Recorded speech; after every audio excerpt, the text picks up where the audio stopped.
Regardez ces images, vous vous en souvenez, elles ont marqué notre été.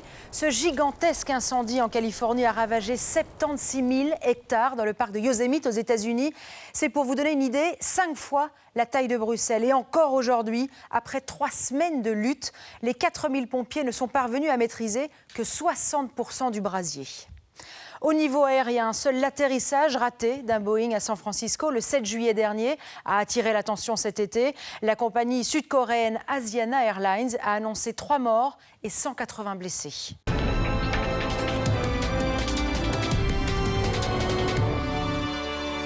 Bonsoir, je suis ravie de vous retrouver pour une nouvelle saison de Doc de Choc. À suivre l'actualité cet été, vous avez pu être effrayés. Beaucoup d'accidents ont fait la une. Trop de morts sur les routes, sur les voies également. En Espagne, en France, en Italie et en Suisse. L'Europe n'a pas été épargnée cet été. Alors à la rentrée, à l'heure du bilan, la question se pose. Doit-on considérer 2013 comme l'été de tous les dangers ? On fait le point dans cette émission. 4 accidents de train en à peine quelques semaines d'intervalle. Une terrible loi des séries se serait-elle abattue sur le rail ? Y aurait-il une négligence de la part du secteur ? Est-ce une pure coïncidence ? Nous avons rencontré des experts pour en savoir plus. Espagne, Saint-Jacques-de-Compostelle, déraillement, 79 morts, 130 blessés. France, Brétigny-sur-Orge, déraillement, 7 morts, 30 blessés. Suisse, Granges, près Marnan, frontale, 1 mort, 25 blessés. Ces lieux ont été le théâtre de l'innommable et de l'incompréhension, un été particulièrement sanglant, meurtrier sur le réseau ferroviaire européen. Les 3 accidents de train, 3 causes différentes pour ces accidents, ce qui montre qu'il n'y a pas forcément un lien et une explication commune. C'est malheureusement souvent la loi des séries. Il faut dire que pendant l'été, il y a beaucoup de voyages en train qui sont organisés, beaucoup de voyages en car, en bus scolaire. Donc s'il y a déjà beaucoup plus de volume de gens qui se déplacent, malheureusement le ratio d'accidents devient plus élevé.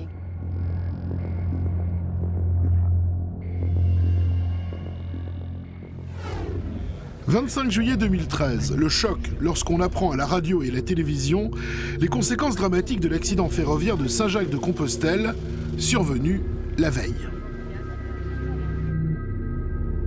Un déraillement. Celui du train Alvia 151, il était 20h41. Le train transportait 218 passagers et 4 employés de la compagnie. Il assurait la liaison à grande vitesse entre Madrid, Chamartin et Ferrol. L'accident qui s'est produit à la veille de la Saint-Jacques est déjà considéré comme le second plus grave de l'histoire du pays, juste après celui de Torre del Bierzo, survenu en 1944. Et de fait, la violence de l'impact n'a laissé aucune chance à 79 personnes, 130 autres ont été blessées. Ces images, prises par une caméra de surveillance, ont fait le tour du monde. Elles glacent le sang. Les témoins, nombreux en cette période d'affluence, n'oublieront jamais. ¡Qué horror! ¡Qué horror! ¡Qué horror, Dios mío! ¡Qué horror! ¿Pero qué ha hecho este hombre? Je n'ai jamais vu une telle chose de ma vie. Quelle horreur, entendre les blessés crier de douleur. On a entendu une explosion énorme. Il y avait des tas de gens blessés. On a commencé à sortir les passagers qui étaient coincés dans ces wagons-là. Et puis on s'est dirigé vers les autres. C'était impressionnant, inexplicable. Une folie. Une folie qui a une explication pragmatique. La première voiture sort des voies, entraînant l'ensemble de la rame qui est projetée et qui ripe violemment contre la paroi en béton. Les 8 voitures passagers, la voiture restaurant ainsi que les 2 motrices et les 2 fourgons déraillent. La rame se disloque.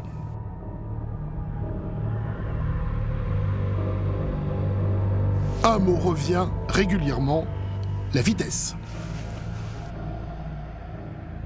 On a beaucoup insisté sur la responsabilité du conducteur. On en a très rapidement parlé.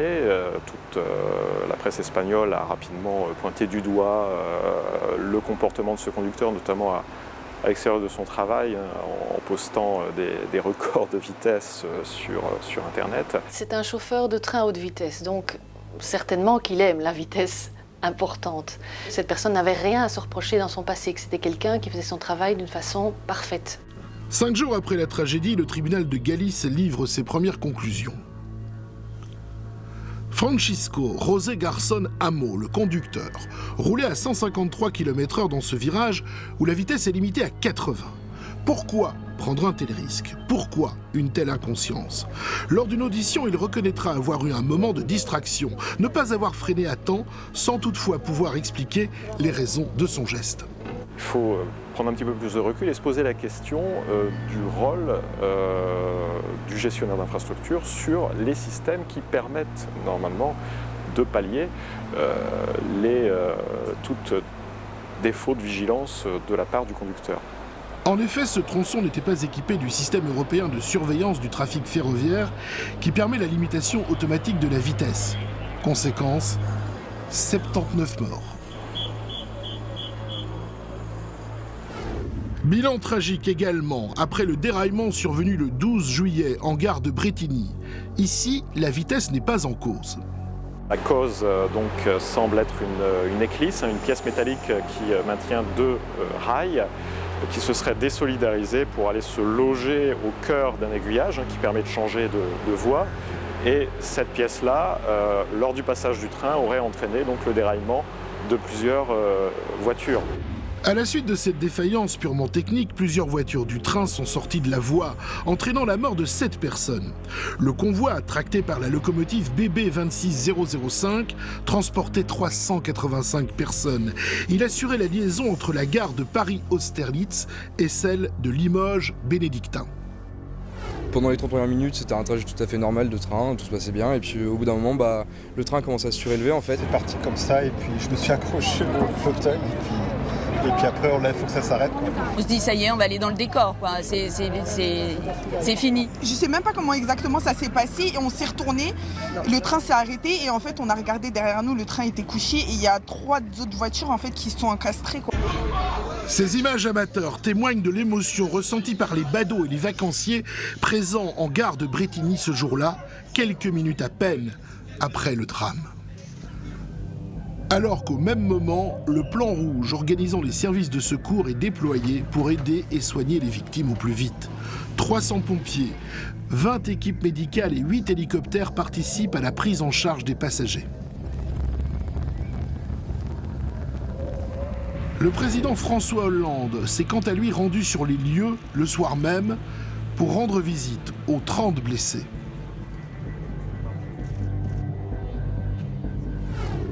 Le lendemain du drame, une minute de silence est respectée dans les gares et les trains de France en hommage aux 7 personnes tuées. L'émotion se lit sur tous les visages. Cet accident doit servir de leçon. 3 enquêtes sont toujours ouvertes pour répondre à cette question. Pourquoi ces boulons se sont-ils détachés? Qui est responsable? L'erreur est-elle humaine ou s'agit-il d'un défaut d'entretien?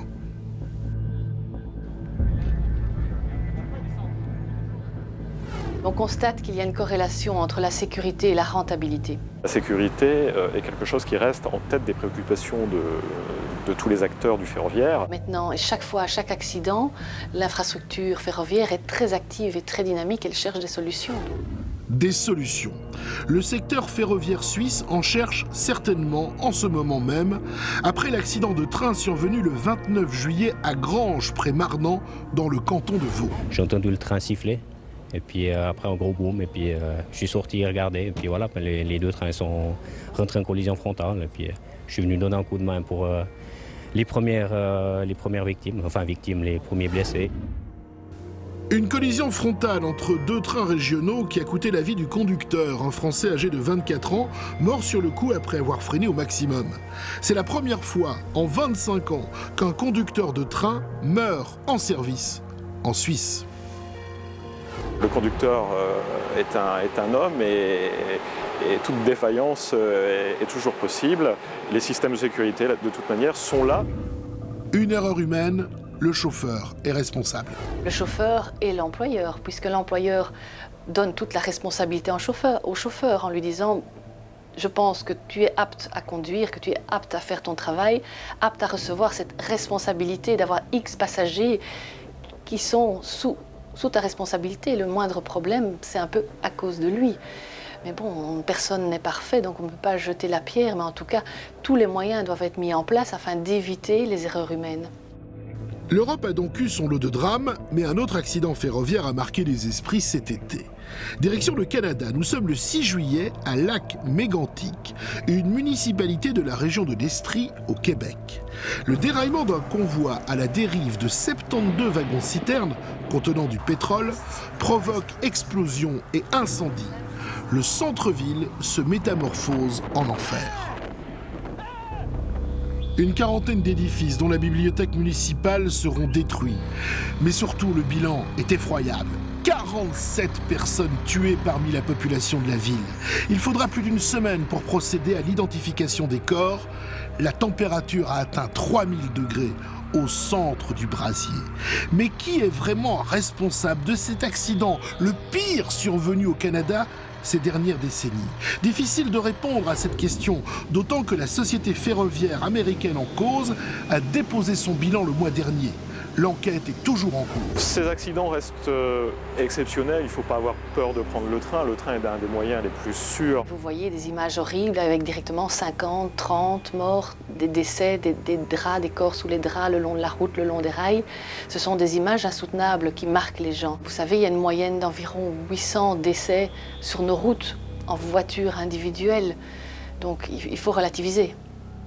800 personnes perdent la vie chaque année sur nos routes. En 2013, pour l'instant, on dénombre un mort sur le réseau ferroviaire, un conducteur. Avant cela, le dernier accident mortel remonte au 15 février 2010. Vous vous en souvenez, l'accident de Boisingen avait coûté la vie à 19 personnes. Dans la deuxième partie de cette émission, nous reviendrons sur d'autres accidents sur les routes. Cette fois, les autocars sont-ils devenus les bêtes noires des transports routiers?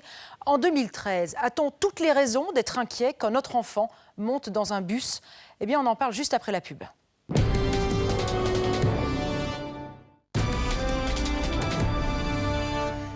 Cet été, la loi des séries frappe aussi les voyages en autocar. D'abord en Italie, avec cet accident spectaculaire qui a coûté la vie à 38 personnes, et puis dans le sud de la France. Les accidents de car sont souvent très médiatisés, car il y a plus de victimes d'un coup. Sans oublier évidemment les images, bien souvent à la limite de l'insoutenable. Direction la Chine pour commencer, avec une actualité qui est passée plutôt inaperçue chez nous. Attention toutefois, les images qui vont suivre sont très violentes. Elles peuvent choquer les âmes sensibles. Ces images ont fait le tour d'Internet cet été. Elles font froid dans le dos. Nous sommes le 2 août. La scène se passe sur une autoroute à Lishui, dans la province de Zhejiang. Tout semble se dérouler normalement. Mais pour une raison inconnue, le conducteur fait reculer son véhicule sur l'autoroute. Il est alors embouti très violemment par un semi-remorque. Les différentes caméras de surveillance placées à l'intérieur du véhicule livrent des images spectaculaires. Le conducteur et un passager sont littéralement projetés par les fenêtres. Le conducteur du semi-remorque est décédé. Les 22 personnes présentes dans le bus ont été blessées à différents degrés. Voilà implacables les conséquences d'un accident d'autocar, vu de l'intérieur. Direction l'Italie, Avellino, dans la province de Monteforte Irpino, près de Naples. Lundi 29 juillet, un car qui transportait une cinquantaine de pèlerins bascule par-dessus un pont et s'écrase dans un ravin. Un véritable vol plané par-dessus un pont routier. 38 personnes meurent, dont le chauffeur, mais aussi de nombreux enfants. Une dizaine de personnes sont grièvement blessés. Les passagers, tous originaires de la région de Naples, revenaient d'un pèlerinage dans la ville natale du Padre Pio, un saint capucin canonisé en 2002 et très vénéré dans la région. Il s'agit d'un des accidents de car les plus meurtriers en Europe. Le dernier remonte à mars 2012 en Suisse, dans le tunnel de Sierre, où 28 personnes, dont 22 enfants originaires de Lemel, avaient trouvé la mort. Dans la nuit, les pompiers s'activent à la lumière des lampes torches dans des conditions laborieuses. La zone est très difficile d'accès. L'autocar, en fait un gros bus de tourisme, est arrivé à vive allure sur une zone en descente, en dépit des nombreux panneaux de limitation de vitesse. Les conséquences sont dramatiques. Mais en plus, il a percuté de nombreuses voitures devant lui, provoquant un énorme carambolage. Honnêtement, les survivants ont été très affectés par ce qui s'est passé, et particulièrement les gens qui étaient dans ces voitures, parce que nous leur avons diagnostiqué un véritable traumatisme, contrairement peut-être aux passagers du car qui sont actuellement en soins intensifs. Ils ont été percutés de plein fouet par un bus fou. Une vingtaine d'ambulances arrivent sur place et peu avant 3 h du matin, les premiers fourgons funéraires se rendent sur les lieux pour transporter les victimes. Selon des témoins, le car qui rentrait à Naples pourrait avoir eu des problèmes de frein. Des journalistes locaux évoquent d'autres hypothèses, dont un endormissement du chauffeur ou encore l'éclatement d'un pneu. Là, il y a plusieurs questions à se poser. La première, d'où vient évidemment le problème? Pourquoi l'autobus a plongé dans ce ravin? Alors, défaillance technique du bus. Est-ce que le bus avait les pneus en bon état, puisque apparemment un pneu a éclaté? Est-ce que c'est le système de freinage? Le bus n'a pas freiné, le bus s'est précipité dans le ravin et la barrière de sécurité a lâché. Alors, comment est-ce que ces barrières de sécurité sont calculées? Sont-elles suffisantes? Tout ça, malheureusement, un accident, on va dire, permet de se poser les bonnes questions et de remédier au problème. Il y a toute une série de mesures qui ont déjà été prises, mais il y a encore toute une série de nouvelles mesures qui vont arriver sur le marché dans les tout prochains mois. Vous avez par exemple l'AEBS qui est un système de freinage avancé, si vous voulez, une sorte de radar par rapport aux véhicules qui vous précèdent. Selon la police routière, il n'y a pas de traces de freinage à l'endroit où l'accident a eu lieu. D'après les médias italiens, ce tronçon de route est particulièrement dangereux. Plusieurs accidents graves s'y sont produits dans le passé. Je crois qu'il faut analyser avant toute chose les circonstances de l'accident pour voir s'il y a encore moyen d'améliorer certains éléments. Vous savez, un des plus grands accidentologues européens, le professeur Botto, m'a dit un jour « Le risque zéro est impossible pour toute activité, même si vous roulez avec des tanks sur la route, on y aura toujours malheureusement tôt ou tard des victimes. » Drapeau en berne, commerce fermé, programme de télévision bouleversé. Au lendemain du drame, l'Italie pleure ses morts. Le gouvernement décrète une journée de deuil national. Certains ont perdu un proche. J'ai eu la malchance de perdre l'une de mes amies les plus chères, une très très grande amie. Elle se trouvait à bord de ce bus de mort par pure coïncidence et nous ne saurons probablement jamais qui est responsable.